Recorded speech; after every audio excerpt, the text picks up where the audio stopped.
Hello friends, जय शिवराय. दररोजची सकाळ माझी अशी काही होती. आम्ही आमच्या वावरातच त्रिगुणी लावलेली आहे, म्हणजेच ब्रह्मा, विष्णू आणि महेश, जे की आहे पिंपळ, लिंब आणि उंबर असं लावलेलं आहे. आम्ही त्याला त्रिगुणी असे म्हणतात. आणि तिथंच महादेवची पिंड वगैरे ठेवलेली आहे, साईबाबाची मूर्ती पण आहे. तिथंच मी रोज पूजा करायला जाते. आणि आज तर सोमवारच होता, त्यामुळे विशेष पूजा. आणि तुम्हाला हे फळ माहीत आहे का? माहीत असेल तर कमेंट करून नक्की सांगा कशाचं आहे ते. त्यानंतर सगळी पूजा वगैरे करून घेतली आणि खूप सारे मंत्र बोलते मी. करुणावतारम संसार सारम भुजगे सदा वसंतम हृदयारविंदे भवं भवानी सहितं नमामि. ओम नमः पार्वती महादेव सांब सदाशिव हर हर महादेव.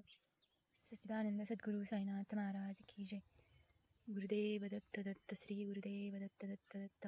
मृत्युंजयाय रुद्राय नीलकंठाय सांबवे अमृतेशाय सर्वाय महादेवाय ते नमः महादेवाय. तिथेच जवळच झाडं वगैरे लावलेली आहे, तर त्याला पण पाणी टाकून देते. आणि नंतर घरी आल्यावर तुळशीला पाणी टाकलं